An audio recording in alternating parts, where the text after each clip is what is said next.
Hi, this is Jacqueline here with the Grow program. Thanks for watching. I want to ask if you would please like, share, and subscribe. Um, as many of you know, this is a journey that I'm on over here, and learning about our African American spirituality, because we're not a religious people, we're spiritual people, but we were never taught about our spirituality. Being in this country, we learn it now, but we're if you're, and I talk about if you're born in the 60s, you are the first free African. You know, from being born in the 60s, you're free, really free to vote, free to, do anything. However, you still, is a Holocaust still going on.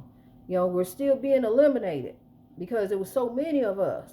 12 million Africans were brought from Africa to the United States. That's a lot of people. A lot of them didn't make it, but that's a lot of people that did make it. So and people talk about reparations. You really need to get off reparations. It's not going to happen. And if it does happen, it'll be a long time from now. So instead of sitting up worrying about reparations and what the government gonna do, where's our 40 acres on the mule? You're not gonna get that. So you have to do it for yourself. You have to begin to build wealth for yourself.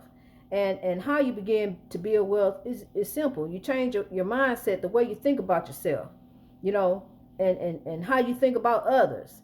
Do you hate somebody? Are you holding grudges? Are you holding on to unforgiveness? Have you forgiven yourself? Are you still beating yourself up about it?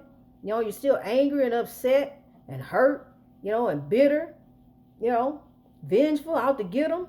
You gotta let go of all that. You got to forgive. You can't get revenge because that's gonna come right back on you.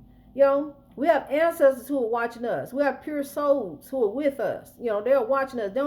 People don't. Our loved ones don't just die and go on, and we never hear from them again. They're still with us. If you don't believe me, read up about it. Read up about your African American spirituality, because they don't teach you about that in Christianity. They tell you, it's bad to think on the spirits and talk about spirits and familiar spirits and all that other stuff. You got to be careful about how you take doctrine and teaching out the Bible and how you apply that in your life. It's supposed to be applied to your life in correction and righteousness.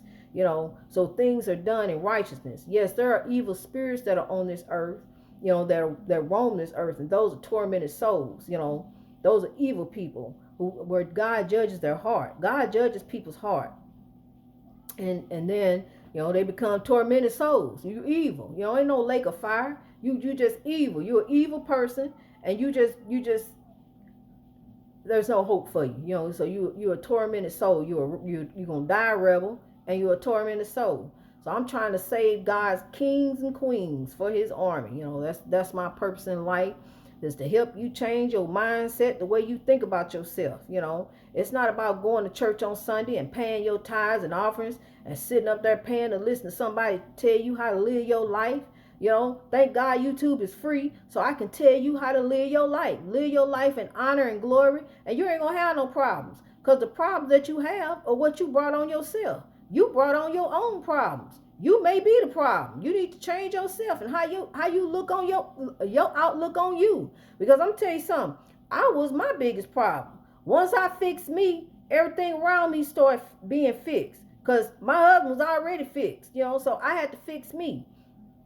And I'm gonna tell you something, I'm gonna bring him up real quick because he said something yesterday, and he said something that I believe would may help somebody else. Because he told me, he said 20 years ago he was on, he talked about when he was on drugs. He said 20 years ago, he said, I used to dream about this. He got a truck, he got a sports car, he got another little car he ride around in, he got, good credit, got, basically everything he want in life, and able to get anything that he does want.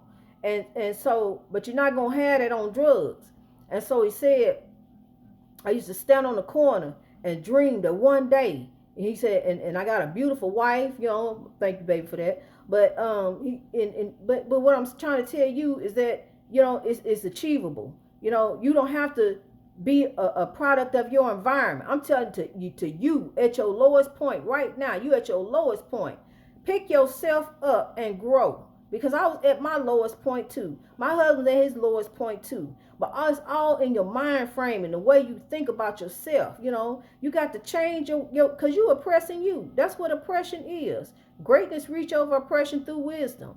You are oppressing you. You are holding you back because this right here, you enslaved in the mind. You're not enslaved here anymore. You're enslaved up here. You caught up here, your mind all twisted and wrapped up and some you done put some stuff in. It's got your mind messed up. All you gotta do is stand up right now and say, I'm going to grow. I'm done dealing with this lifestyle. I'm done with the way that my life is. And I'm gonna tell you something too. Young lady, stop walking around your husband looking crazy every day. Fix yourself up. Do your hair, do your face, do your makeup, and then in the morning present yourself, to the world. You don't know what the day may bring. Get up and fix yourself up. Let your children see you fix yourself up. Let your children see the light in you. Let your children see you happy. Okay, let me get on something real quick. For some reason, I've been drawn to this place. This place is called Merramac Caverns. I've been wanting to go there for years.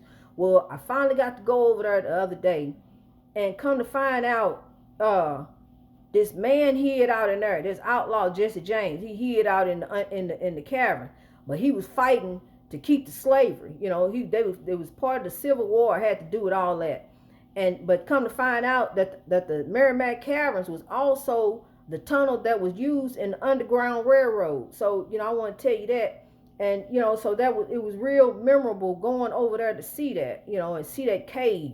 And that cave is very long. It's miles and miles long. So I mean, if you have the opportunity to go see it, it was a nice tour. It's a lot of walking, but it was nice to go in there and be able to experience that. And I knew it was something. I knew something about this Jesse James. I knew it was something about him, but he was not a good person. His family owned slaves, and I be my husband watching a program the other day, and the man had a whole lot of money, and and it just flew out of my mouth. I couldn't help it, and my husband showing me all the cars and stuff that the man had, and I said, what, did he used to own slaves? And and it just flew out of my mouth, and I had to ask the ancestors to forgive me for that, but because everybody didn't get they income and their wealth and the things in life off the backs of slaves, but some people did, some people didn't, so we got to move past that. That's all a part of forgiveness, and that's what's going on in the African American community is oppression. They see this injustices go on. We have to speak out about it, and try to make a difference as we can, but we don't take it out on ourselves. We don't take it out on each other. We don't take it out on the white man. We can't do that, because God teaches us to love. It's in us to love, so we have to love and forgive and try to keep on making a difference. That's why I'm standing up to make these videos and let my voice be known. At the same time, I'm going to speak out about that. And at the same time, speak out about, how we can change our mindset and begin to grow, and build wealth and build back in our community and rise from our circumstances. No matter what happened to you in your past, everybody got a past. Stuff happens. Things happen, bad things happen in families. But you have to forgive. You have to move past that. Because if you don't forgive, that's going to eat you up. And then God is going to judge your heart. So you need to move past that and forgive. Okay, so remember, let's grow.